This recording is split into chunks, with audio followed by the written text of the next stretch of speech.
Good morning students, कैसे हो आप सब। तो लास्ट टाइम हमने रिफ वैन विंकल वाला चैप्टर कंप्लीट कर लिया था। आज हम उसकी एक्सरसाइज करते हैं। तो शुरू करते हैं। सबसे पहले क्या है, fun with new words. Circle the correct meaning of the given word. You may need to use a dictionary. तो हमें जो करेक्ट मीनिंग है, सही मीनिंग है, उसके सामने हमें सर्कल लगाना है। हम डिक्शनरी का इसमें यूज़ भी कर सकते हैं। आइडल अवे, आइडल अवे मतलब वेस्टेड। ठीक है, वेस्ट करना किसी चीज़ को, टाइम वेस्ट करना, जैसे खाली बैठ कर। कॉन्स्टेंट, कॉन्स्टेंट का स्टेडली। कॉन्स्टेंट का मतलब है लगातार होना।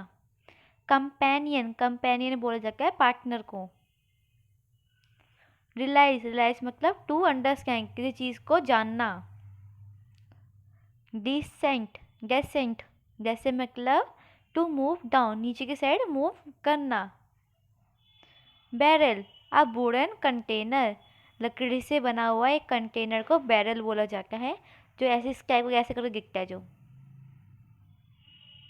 ठीक है, ऐसे ऐसे करके दिखता है जो कंटेनर, उसको बोलते हैं बैरल। कंटेंट, कंटेंट मतलब द इंग्रेडिएंट, इंग्रेडिएंट हो गया जैसे खाने के इंग्रेडिएंट हो गया, जैसे कार्बोहाइड्रेट हो गया, फैट हो गया, इन सबको बोले जाते हैं content. Match the box, match the words in the box with their meaning. You may take the help of dictionary. अब ये सामने बॉक्स बने हुए हैं, इसके अंदर कुछ वर्ड्स लिखे हुए हैं, उनके उनको नीचे एक सेंटेंस के रखा, उनके सामने इस तरीके से रखना है कि एक उनका मीनिंग बन जाए। ठीक है। Near the lower part of the mountain, mountain के पास जो लोअर पार्ट, माउंटेन का जो लोअर पार्ट है उसके पास, जिसको क्या बोलेंगे, फुट हिल मतलब पहाड़ी। विद ग्रे हेयर, कैसे हेयर है उसके, ग्रे, तो ग्रिजल, ग्रिजल का मतलब ही होता है grey hair. To rub gently मतलब धीरे धीरे रब करना, जिसका मीनिंग होता है stroke. To be very surprise, surprise मतलब किसी बात से हैरान हो जाना, तो वो है एस्टोनिश। नॉन टू यू, जो तुम्हें पहले से, जिसके बारे में तुम्हें जानकारी है, उसको बोलते हैं फैमिलियर। ठीक है।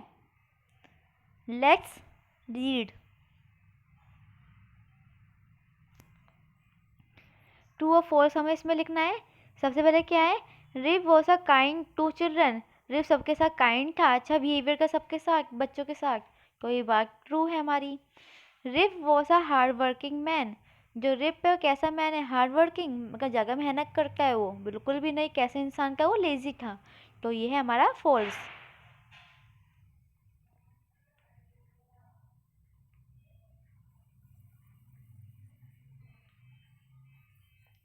अगला है, the shocked old man on the mountain was his constant companion.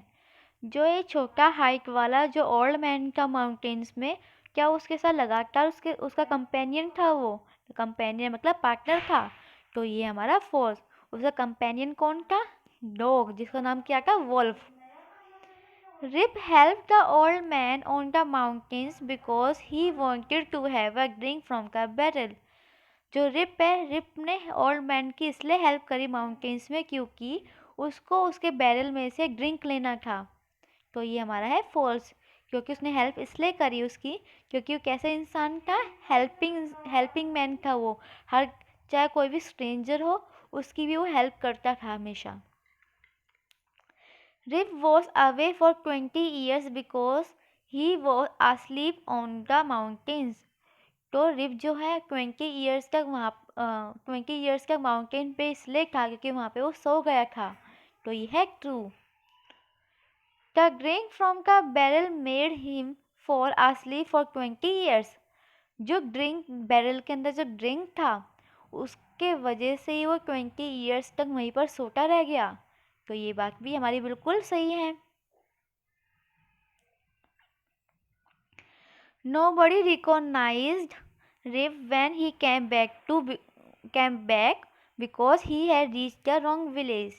अब क्या है, वो गलत विलेज पे चला गया, गलत विलेज में चला गया, जिसकी वजह से किसी, कोई भी लोग उसको पहचान नहीं पाया।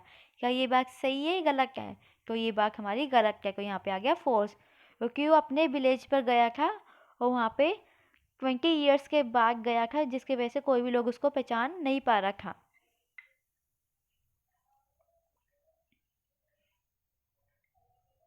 Complete the following sentence. अब हमें कंप्लीट करना है सेंटेंस बुक में से देखकर। रिफ विलेज वॉज सिक्वेटेड। रिफ का जो विलेज है कहाँ पर था? At the foothill of the Catskill. ठीक है। The children of the village love him because he play with them. तो इसमें क्या आ जाएगा? He play with them. जो वहाँ के जो विलेज के बच्चे थे वो उन्हें इसलिए पसंद करते थे क्योंकि वो सब, क्योंकि जो रिफ था वो उनके साथ खेलता था। Dash was his constant companion. कौन उसका कॉन्स्टेंट कंपेनियन था? कौन उसका पार्टनर था? The dog name Wolf. The villagers stare at him because dash. जो विलेजर्स के वो उसकी तरफ क्यों देख रहे थे? क्योंकि नो वन न्यू हिम, क्योंकि उनको कोई, क्योंकि जो रिफ था उसको कोई जानता नहीं था। The old woman who recognise Rip was dash. तो कौन की जो ओल्ड वुमन जिसने उस रिफ को पहचान लिया था? वो की उसकी ओल्ड नेबर। ठीक है, हिज ओल्ड नेबर।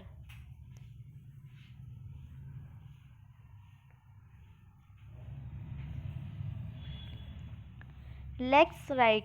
अब इसके बारे में हमें अब यहाँ पे आपको लिखना है। What were the strange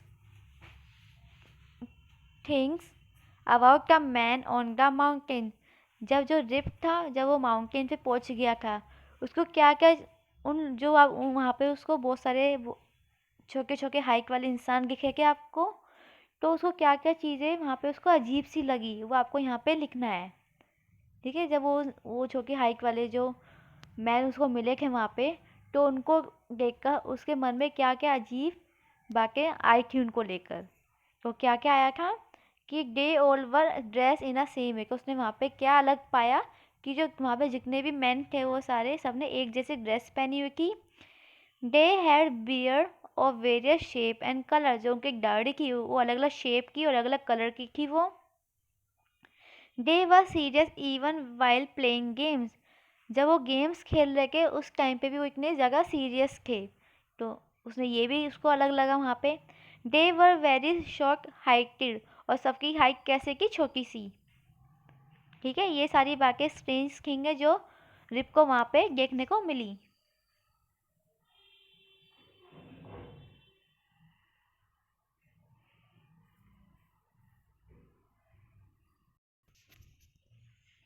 What kind of man was Rip Van Winkle. जो रिप वैन विंकल का किस तरह का इंसान था वो? He was a kind neighbour. वो अच्छा नेबर पड़ोसी था वो। He was very lazy. वो बहुत ज़्यादा आलसी था। He like to play with children. उसको बच्चों के साथ खेलना बहुत पसंद था। He was a good nature fellow. वो उसका नेचर कैसा था? बहुत अच्छा नेचर था उसका। ठीक है। ये हमने सारी बातें चैप्टर में पढ़ी थी, तो आपको रिप वैन विंकल के बारे में आपको इसमें लिखना है। Vocabulary building. Pick out the names of the game mention in the story. अब स्टोरी में जो जो गेम्स के नेम जो जो नाम आए थे वो आपको यहाँ पे लिखने हैं। इस बॉक्स में बहुत सारे नाम दे रखे हैं, जो जो नाम आपके चैप्टर्स में आएंगे बस आपको वही लिखने हैं। जैसे फ्लाइंग काइट, तो फ्लाइंग काइट आएगी इसमें। चेस, इसमें चेस नहीं आया था। 9 पिन, वो वाला 9 पिन वाला गेम भी आया है। शूटिंग मार्वल्स भी आया है। माउंटेन्स क्लाइंबिंग, ये नहीं आया है। शूटिंग, ये भी नहीं आया। स्किपिंग, ये भी नहीं आया। और होपिंग, होपिंग भी नहीं आया। तो क्या क्या आया? फ्लाइंग काइट, पतंग उड़ाना। 9 पिन्स खेलना और शूटिंग मार्बल्स, मतलब मार्बल्स को शूट करना। ठीक है, ये रहे तीनों। अब आगे बढ़ते हैं। Sometime we join two words to make a describing words. For example, Rip was a good nature man, everybody likes him. तो कभी कभी क्या होता है, हमें किसी चीज़ को डिस्क्राइब करने, किसी चीज़ को बताने के लिए दो शब्दों को जोड़ना पड़ता है। जैसे कि रिफ वॉज अ गुड नेचर, तो गुड और नेचर दोनों अलग अलग वर्ड है, तो हमने इसको एक आपस में जोड़ के एक नया वर्ड बना दिया जो बता रहा है कि जो रिफ है कैसे इंसान था, अच्छा नेचर वाला इंसान था, जिसके वजह से सब लोग उसे पसंद करते थे। Here were some more describing words, use them to complete the given paragraph. अब नीचे आपको एक छोटा सा पैराग्राफ दे रखा है और नीचे कुछ ऐसे दो वर्ड को मिलाकर कुछ एक डिस्क्राइबिंग वर्ड बना रखा है, जैसे long sleeve, high heeled, well dress, open mouth, sweet looking, old looking, part time. ठीक है, ये सब आपको दे रखा है, आपको नीचे पैराग्राफ दे रखा है, उसमें आपको ये सब शब्द वर्ड्स लिखने हैं। शुरू करके इसको।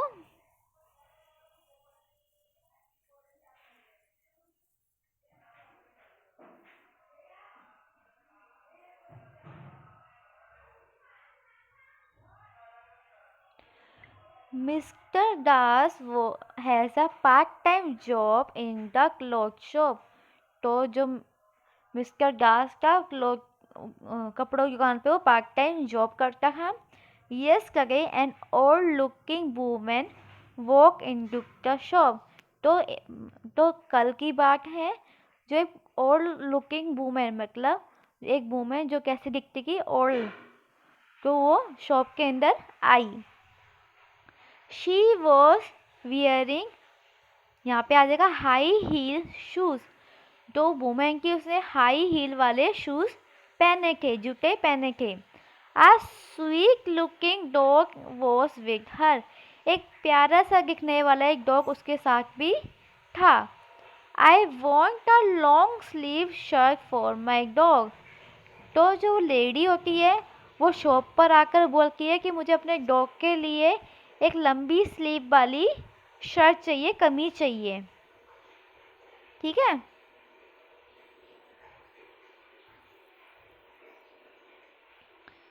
ठीक है, लॉन्ग स्लीव वाली, फुल स्लीव वाली उसको कमीज चाहिए अपने डॉग के लिए, प्लीज़, शी सेड। तो उस लेडी ने उसको बोला, for your dog, ask Mrs दास।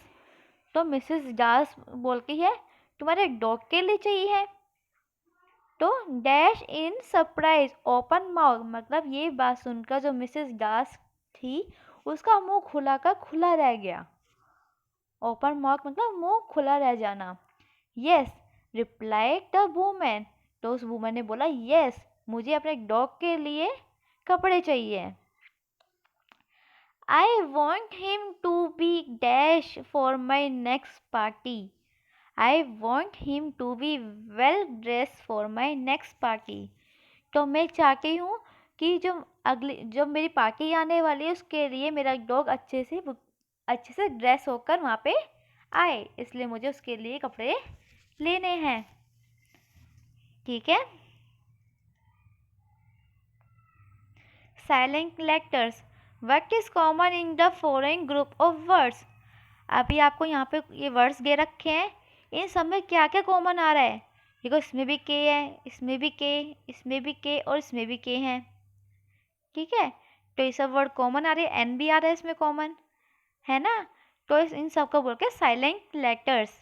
ऐसे ही जो नीचे लिखे हुए नेबर, डॉटर, फाइट और स्ट्रेट, इन सब में क्या कॉमन आ रहा है, जी। ऊपर वाले में आ रहा है के, और नीचे क्या कॉमन आ रहा है, होनेस्ट, होनर, आवर, हेयर।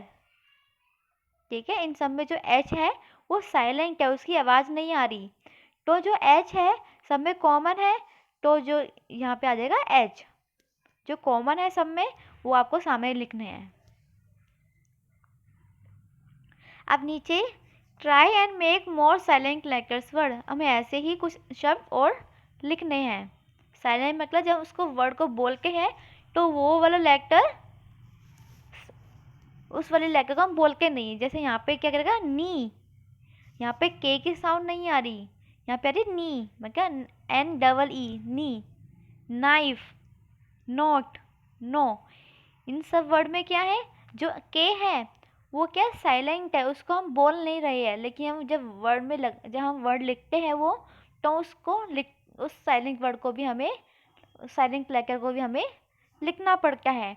जैसे नेबर, डॉटर, फाइट, स्ट्रेट, इन सब में जो है जी साइलेंट है। होनेस्ट, होनर, आर, हेयर, इन सब में जो है एच वो साइलेंट लेटर है, कि इनको बोलने के लिए जो एच की साउंड है वो नहीं आ रही है।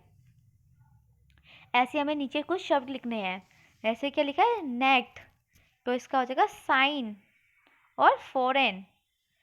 टंग, लैंग, एंटीक, ठीक है। चोक, वॉक, टॉक, विस्टल, चिस्टल और हस्टल। तो इसमें जी है, इन सब में जी साइलेंट है ऊपर वाले में, इसमें यू ही साइलेंट है, इसमें के साइलेंट है और इसमें टी साइलेंट है, ठीक है। Read the following, read the 2 paragraph given below. हमें नीचे 2 पैराग्राफ दे रखे हैं, उसको रीड करना है, उसको समझना है।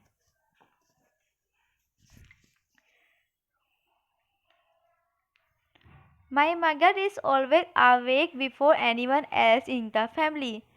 जो मेरी मम्मी है, फैमिली में किसी और के उठने से पहले ही सबसे पहले उठ जाती है। अवेक मतलब जग जाना या फिर उठ जाना। I as usually wake up after 6 o'clock। और जो मैं हूँ, मैं 6 बजने के बाद ही जाकर उठ जाता हूँ, ठीक है। वेक का मतलब उठ जाना। I loll around lazily for a few minutes.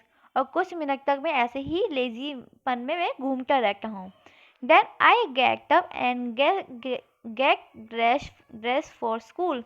और मैं उठ जाता हूँ और स्कूल के लिए रेडी होने लग जाता हूँ। At bed time I read a story book. और सोने से पहले मैं स्टोरी बुक को रीड करता हूँ। When I feel tired, I lie down and go to sleep very quickly। और जब मैं टायर्ड सा लगने लग जाता हूँ, जब मुझे लगता है कि वो नींद आने वाली है, और मैं अपने बेड पर लेट जाता हूँ और जल्दी ही सो जाता हूँ। I fall asleep in no time at all।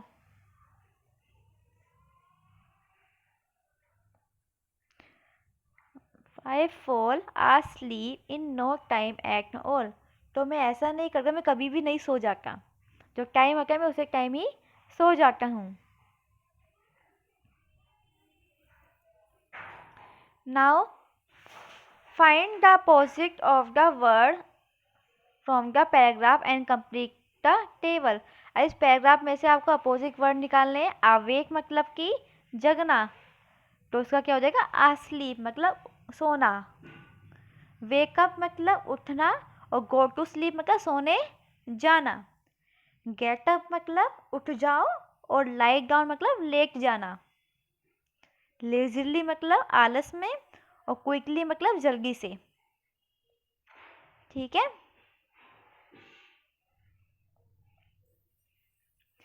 फिर इनका ब्लैंक्स यूजिंग का वर्ड इनका प्रीवियस क्वेश्चन। और जो पिछले क्वेश्चन में, जो ये सारे क्वेश्चन में हमने जो भी वर्ड यूज़ करे हैं, उसको हमें इस पैराग्राफ में आपको फिल करना है। Dash and dash quickly, wake up and get up quickly. तो क्या बोला गया इसमें, जल्दी से उठो, ठीक है।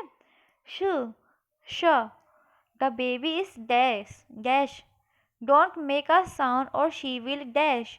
तो बोल के करके कि जो बेबी है वो क्या है, वो सो रहा है, तो आवाज़ मत मचाओ, वरना वो वेकअप हो जाएगा, मतलब वो उठ जाएगा, ठीक है। वेकअप मतलब होता है उठना। Are you still dash, are you still awake, awake मतलब जगना, क्या तुम अभी भी जगे हुए हो। You should be dash now, अब तुम अभी भी जगे हुए हो, अब तुम्हें सो जाना चाहिए। और you will not able to up in the morning for school, अगर तुम लेट सोओगे तो तुम जल्दी नहीं उठ पाओगे मॉर्निंग में स्कूल के लिए। ठीक है।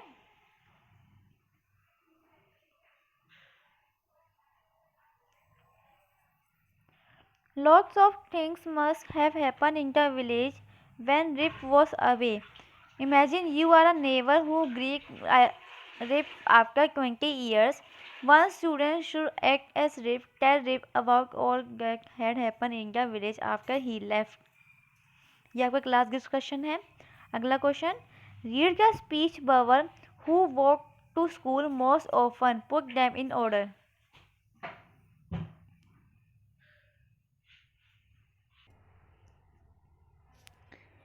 Read the speech bubbles you walk who walk to school most often. Often मतलब अक्सर जो स्कूल जाते हैं, उनको हमें ऑर्डर में लगाना है।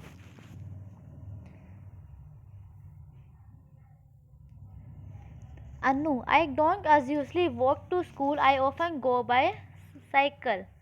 जो अनु है वो आमतौर पर पैदल नहीं जाके है स्कूल में, वो साइकिल से स्कूल जाके ही अक्सर वो साइकिल से स्कूल जाया करती है। अब क्या, जॉन बोलता है I never walk to school, I live very far away. और जो मैं हूँ जॉन, जो कभी स्कूल जाता ही नहीं है, क्योंकि जो जहाँ वो रहता है वो स्कूल से बहुत दूर है जगह। Arjun, I always walk to school, I live right opposite the school.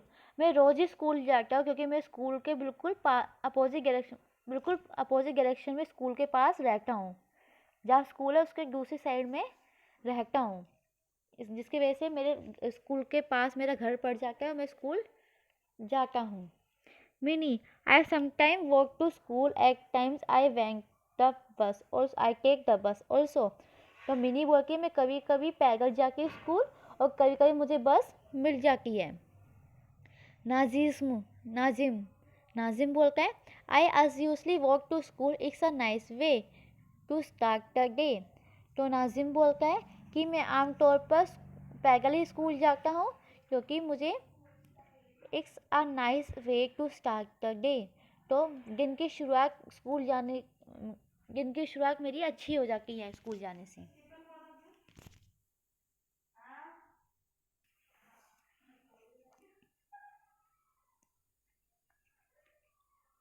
तो क्या बोला गया है, हमें इसमें क्या करना है, इसको हमें ऑर्डर में लगाना है कि कौन जाकर स्कूल जाता है और कौन नहीं जाता है। तो सबसे रोज स्कूल कौन जाता है, अर्जुन, तो यहाँ पे आ जाएगा 1। मिनी कभी कभी जाती है, लेकिन अगर नहीं जाती पैदल तो उसको बस मिल जाती है, तो ये हो जाएगा 2। और नाजिम है वो आमतौर पर स्कूल जाता है, तो ये सॉरी अर्जुन 1 हो जाएगा, ठीक है। नाजिम हो जाएगा 2 और मिनी हो जाएगा कभी कभी जाके ना स्कूल, तो वो हो जाएगा 3, ठीक है। और 4th नंबर पे कौन आएगा, अन्नू, ठीक है। अगर वो वॉक करके स्कूल नहीं जा पाती तो वो साइकिल से चली जाती है। और जो जॉन है वो कभी स्कूल जाता ही नहीं है, तो ये आ जाएगा 5।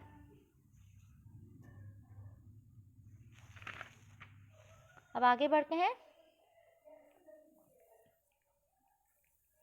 Creative writing, write about yourself using the following expression, do you play in a park, go to bed late, fuss over food, study hard etcetera. तो हमें अपने आप से सेंटेंस बनाने, कुछ वर्ड्स दे रखे हैं हम यहाँ पे, जैसे ऑलवेज मतलब हमेशा, फ्रीक्वेंटली मतलब कभी कभी, बार बार, एज यूजली मतलब आमतौर पर, ऑफर मतलब अक्सर, समटाइम्स मतलब कभी कभी, रेयरली मतलब बहुत कम। जैसे कुछ सेंटेंस ये है, I always go to bed on time, मैं टाइम पे ही सोने चला जाता हूँ। I frequently call my mother, मैं बार बार अपने मदर को कॉल करता रहता हूँ। I as usually finish my work in time, मैं आमतौर पर ही अपना काम जल्दी ही टाइम पे पूरा कर लेता हूँ। I often miss my school friends, मैं अक्सर अपने स्कूल के जो दोस्त हैं उनको मिस करता रहता हूँ। I really beaten by my mother, मैं बहुत कम ही अपनी मदर से पिटता हूँ, ठीक है। अगला है, use the following clue to complete the following exercise, play, stop, buy, learn, see, meet, learn, be, eat, go, travel, start, read और विजिट। ठीक है। Write 3 new things you have done in the last 3 years. यहाँ पे आपको 3 ऐसी चीज़ों के बारे में लिखना है जो तुमने पिछले 3 सालों में शुरू किया है। जैसे I have started speaking English, या कुछ भी आप लिख सकते हो। I have started doing my own work, कि मैं अपने आप से अपना काम करने लग गया हूँ। आप कुछ भी इसमें लिख सकते हो जो आपने पिछले 3 साल में आपने चीज़ें करनी शुरू करी है। ठीक है। और जो ये वाला सेकंड है, इसमें क्या करना है आपको, right 3 things you have not done in the last 3 years. और पिछले 3 सालों में जो तुमने चीज़ें नहीं करी है उसके बारे में आपको यहाँ पे लिखना है सोच कर। आई हैव नॉट प्ले, तुमने क्या खेलना, क्या नहीं खेला है। कोई भी गेम लिख सकते हो आप जो आपने नहीं खेली हो। ऐसी और भी 2 चीज़ें आपको लिखनी है जो आपने पिछले 3 सालों में नहीं करी है, या करना चाहते हो या नहीं करी है, कुछ भी। ठीक है। ये आपको कंप्लीट करनी है अपनी एक्सरसाइज। ठीक है। ये पूरी एक्सरसाइज आपको कंप्लीट करनी है बुक में। कल मिलेंगे अपनी नेक्स्ट क्लास में। अपना ध्यान रखिएगा। तो थैंक यू।